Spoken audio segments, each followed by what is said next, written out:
রেস্টুরেন্টে আমাকে দেখে এমন ভাবে চলে আসলে যেন আমাকে চেনে না। হ্যাঁ হ্যাঁ, ফারহাদ এবং সামির দুই ভাইয়ের মধ্যে তো এবার মেহেরিনকে নিয়ে তর্ক লাগলো। তাহলে এবার কি ঘটতে চলেছে আমাদেরই গল্প নাটকের 11 নম্বর পর্বে। তো হ্যালো ভিউয়ার্স, কেমন আছেন সবাই? আশা করি সকলে ভালো আছেন। সো ভিউয়ার্স, আজকে এই ভিডিওটা আপনারা যদি মনোযোগ সহকারে দেখেন তাহলে কিন্তু জানতে পারবেন আমাদের এই গল্প নাটকের 11 নম্বর পর্বে কি ইন্টারেস্টিং মুহূর্তগুলো ঘটবে। দেন সেই সাথে 11 নম্বর পর্বের মজার মজার মুহূর্তগুলো এই ভিডিওতে এক্সপ্লেইন করব। তাই বলবো ভিউয়ার্স, আপনারা যারা এটা আমাদের এই গল্প নাটকের প্রত্যেকটি পর্ব দেখতে অনেক ভালোবাসেন তারা অবশ্যই এই চ্যানেলটিকে সাবস্ক্রাইব করবেন, কারণ এই চ্যানেলে প্রত্যেকটি পর্বের আপডেট এবং রিভিউগুলো সবার আগে কিন্তু দেওয়া হয়। তো আমরা বেশি কথা না বাড়িয়ে চলুন আগে ভিডিওর মূল টপিকে ফিরে যাই। সো ভিউয়ার্স, এটা আমাদের এই গল্প নাটকের 11 নম্বর পর্বটি শুরুর দিকে আপনারা দেখতে পারবেন। আপনারা কিন্তু ইতিমধ্যে দেখলেন যে ফারহাদ তার মায়ের কাছ থেকে কিন্তু ফোনে জেনে নিল যে সামিরে মেহেরিনকে বিয়ে করেছে, এবং সেই সাথে ফারহাদ কিন্তু মেহেরিনকে নিয়ে তার আগের যে পুরনো স্মৃতিগুলো যেগুলো মেহেরিনের সাথে ঘটেছিল সেগুলো কিন্তু মনে করতেছে। এবং সেই সাথে মেহেরিন কিন্তু ফারহাদের সাথে চ্যালেঞ্জও করেছিল, তুমি যদি কোনোদিন আমাকে ছেড়ে চলে যাও তাহলে কিন্তু আমি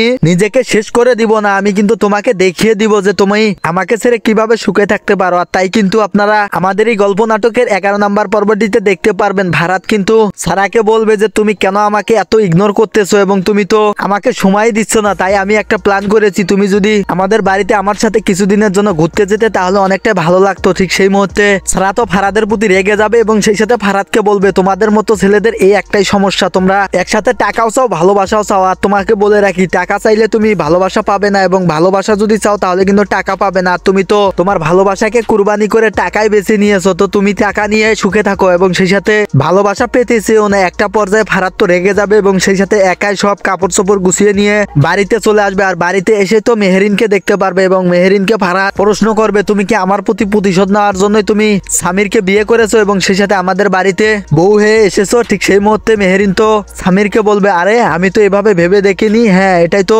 আমার করতে হবে। ঠিক সেই মুহূর্তে তো ফারহাদ মেহেরিনকে বলবে তুমি আমাদের বাড়ি থেকে বেরিয়ে যাও। ঠিক সেই মুহূর্তে মেহেরিন তো ফারহাদকে বলবে যে কেন আমি বাড়ি থেকে বেরিয়ে যাব, এই বাড়িতে আমি বউ হয়ে এমনি এমনি আসি নাই, এই বাড়িতে আমি বউ হয়ে এসেছি বাড়ি থেকে থাকার জন্য। ঠিক সেই মুহূর্তে তো ওখানে সামির চলে আসবে এবং ফারহাদের এসব কথা শুনে নিবে, যার কারণে ফারহাদকে প্রশ্ন করবে তুমি কেন মেহেরিনের সাথে এমন করে কথা বলছো ভাইয়া। ঠিক সেই মুহূর্তে তো ফারহাদ বলবে সামির ও কিন্তু আমার এক্স গার্লফ্রেন্ড, এবং সেই সাথে ঠিক তখনই সামির বলবে সেই সাথে মানে কি ভাইয়া, তোমার এক্স গার্লফ্রেন্ড ছিল কিন্তু সে তো এখন আমার বউ, তুমি তো ওইসব কথা তাকে মনে করিয়ে দিয়ে তাকে কষ্ট দিতে পারো না। ঠিক সেই মুহূর্তে সামির এবং ফারহাদের মাঝে এইসব কথা নিয়ে অনেক কথার কাটাকাটি হবে। সো ভিউয়ার্স, এমনটাই আপনারা দেখতে পারবেন। এটা আমাদের এই গল্প নাটকের 11 নম্বর পর্বে। তো এটা আমাদের এই গল্প নাটকের 11 নম্বর পর্বটি অফিসিয়াল ভাবে দ্রুত গতিতে দেখতে চাইলে এই ভিডিওতে লাইক টার্গেট থাকবে 5000 লাইক যদি আপনারা কমপ্লিট করে দিতে পারেন তাহলে কিন্তু খুব দ্রুত গতিতে এটা আমাদের এই গল্প নাটকের 11 নম্বর পর্বটি আপলোড করে দেওয়া হবে, আপনারা দেখে নিতে পারবেন। এবং সেই সাথে আপনারা কোন জেলা থেকে আমাদের এই ভিডিওটা দেখলেন অবশ্যই কমেন্টে জানাবেন। ভালো থাকবেন, সুস্থ থাকবেন, দেখা হচ্ছে পরবর্তী কোনো ভিডিওর আপডেট নিয়ে।